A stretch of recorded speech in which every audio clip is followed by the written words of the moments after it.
Chapter 1: The Red Wolves versus the Black Claw. Rain fell in thin, cold sheets over the docks, washing blood and oil into swirling puddles. Shipping containers towered like silent sentinels, stacked high along the water's edge. Cole stalked forward, boots splashing, his black jacket clinging to his broad shoulders. His dark hair, damp from the rain, hung over sharp eyes as he surveyed the crowd. Behind him, the red wolves bristled like a pack of beasts, eyes glinting under flickering security lights. Across the clearing, Alexander stood with the black claw, arms folded, head tilted in casual disdain. His blonde hair was plastered to his forehead, and his pale skin seemed almost luminous under the harsh glow of the dock lights. His fitted gray coat accentuated a lean, powerful frame. Their eyes locked, and the tension twisted the air around them. For an instant, Cole's breath caught in his throat as an unfamiliar scent. A mix of spice and sweetness floated between them. Alexander's lips curved in a half-smile. "You're trespassing," he called out, voice cool as steel. "Did you lose your map, Cole?" Cole rolled his shoulders, stepping closer. "Funny. Looks like your territory's falling apart." Alexander's gaze flicked around the containers. "Still prettier than your half of the city." A harsh laugh tore from Cole's throat. "Prettier won't save you." Suddenly, someone shouted, and chaos erupted. Blades flashed under the floodlights. Fists collided with flesh. The clang of metal rang out as the Red Wolves and Black Claw lunged at each other. Cole and Alexander collided in the center. Cole swung a fist at Alexander's jaw, but Alexander ducked and slammed a knee into Cole's ribs. Cole staggered but grinned. "That all you got?" Alexander shoved him back against a shipping container. Rain streamed down Alexander's face as he leaned in close, voice low. "You should stay out of my way." Cole twisted free, grabbing Alexander's collar. "Not a chance." They crashed together again, locked in a violent dance neither could bring themselves to end. Chapter 2: The Rumor of an Omega. The docks smelled of rust and blood as dawn painted the sky gray.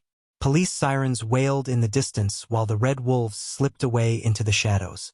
Cole sat in a hidden bar hours later, leaning against the scarred wooden bar top. He nursed a glass of whiskey, eyes hooded as his beta, Jax, spoke beside him. "Word's going around," Jax said, voice low. "There's an unmated Omega somewhere in the city. People say his scent is different, powerful." Cole's brows furrowed. "I don't need an Omega to rule my gang." Jax lowered his voice further. "Maybe, but other alphas might. People'd kill to get their hands on an Omega like that." Cole's thoughts drifted to the docks, to the strange scent that had knocked the breath out of him. He shook his head. "Forget it." Across town, Alexander sat in his sleek office, staring out at rain-slick rooftops. Marcus, his loyal beta, was speaking, but Alexander barely heard him. "I'm telling you, boss, there's no proof Cole's anything but an alpha." Alexander's jaw clenched. "Then why did I smell that scent on him?" Marcus hesitated. "Could have been the rain or blood or—" Alexander turned sharply, voice harsh. "It wasn't the rain." Chapter 3: Secrets and Scents. Late one night, Cole leaned against the shower wall, steam curling around his body. Water scalded his skin, but it couldn't wash away the prickling heat building under his flesh. His fingers brushed the scent gland at his neck, felt sore, pulsing beneath his skin. He stared at his reflection in the fogged mirror, chest heaving. No, he refused to believe it. 2 nights later, Cole found himself at a small, dim bar tucked into an alley. He'd barely swallowed his first sip of whiskey when Alexander slid into the seat beside him, moving like a shadow. "Cole." Alexander's voice was smooth, almost teasing. "Funny seeing you here." Cole stiffened. "Leave." But Alexander leaned closer, inhaling deeply. His nose skimmed the edge of Cole's neck. "You smell different." Cole's eyes flared wide, panic rising. "Back off, Alexander." Alexander grinned faintly. "Sweet, like honey and spice." Cole shoved him so hard Alexander nearly toppled off his stool. "Touch me again, and I'll break your jaw. Alexander straightened, brushing his coat. He smiled. A smile edged with something sharp, and slipped back into the shadows, eyes locked on Cole until he vanished. Chapter 4: Heat Rising. The ache in Cole's body intensified day by day. He paced his hideout, sweat trickling down his spine. At dawn, he finally collapsed against a table, gripping the edge until his knuckles went white. Jax rushed in, eyes widening. "Boss!" Cole's voice was a ragged whisper. "Get out!" Jax blinked, then hesitated. He sniffed the air. His eyes widened further. "Boss, you're sent. You're—" Cole glared at him. "Don't say it." Jax swallowed hard. "Boss, you're an Omega." Cole's vision swam. "No, I'm an Alpha." But Jax shook his head. "Not anymore." Cole's body seized with another wave of heat, dropping him to his knees as he tried desperately to fight it off. Chapter 5: Captured. Cole lay trembling on his hideout floor, too weak to stand. His skin burned as though fire pulsed through his veins. Suddenly, the door burst open. Black Claw soldiers stormed in. Alexander stepped forward, his eyes sharp but conflicted. "Don't hurt him," Alexander barked at his men. Cole tried to push himself up. "Don't you dare touch me." But Alexander caught him, lifting him as though he weighed nothing. Cole's body went limp, fever and exhaustion dragging him under. When Cole woke, he lay on a mattress in a clean, dimly lit room. A fan hummed overhead. Alexander was crouched beside him, wiping sweat from his brow with a cool cloth. Cole bared his teeth.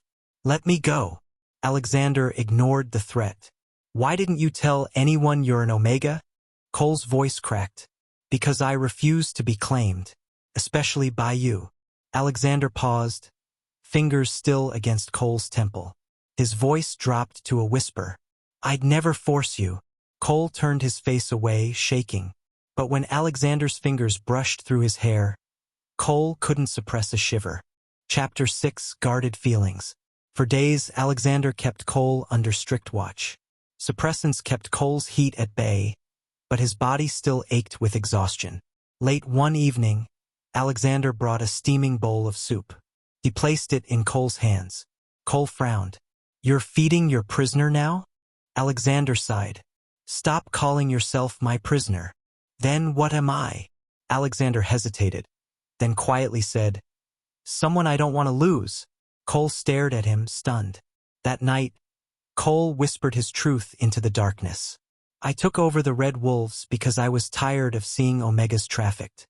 No one else was going to protect them." Alexander stared at the ceiling. "I used to believe in power too. Now, I just want out." A fragile silence stretched between them, charged with something dangerous and tender. Chapter 7: Betrayal Within. In a smoky warehouse, Jax slammed a fist on a table. "He lied to us. Our leaders and Omega." Whispers spread like wildfire through the Red Wolves. Meanwhile, Marcus blocked Alexander's path in a dim corridor. "You're losing control," Marcus hissed. "You're letting Cole distract you." Alexander's eyes darkened. "Touch him and you're dead." On a windswept rooftop that night, Cole and Alexander faced the city skyline. "I hate you," Cole whispered, voice raw. Alexander's breath shuddered.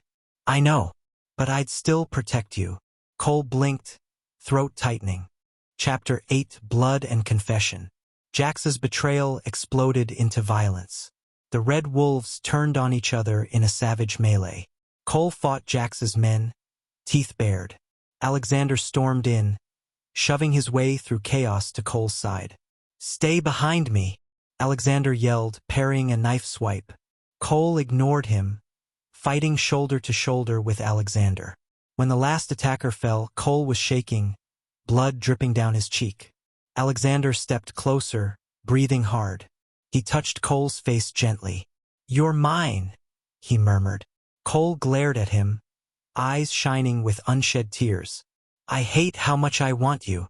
Alexander leaned in, brushing his lips against Cole's temple. "Then stop fighting me." Chapter 9: The Choice. Jax lay bound on the warehouse floor. Cole stared down at him, expression hollow.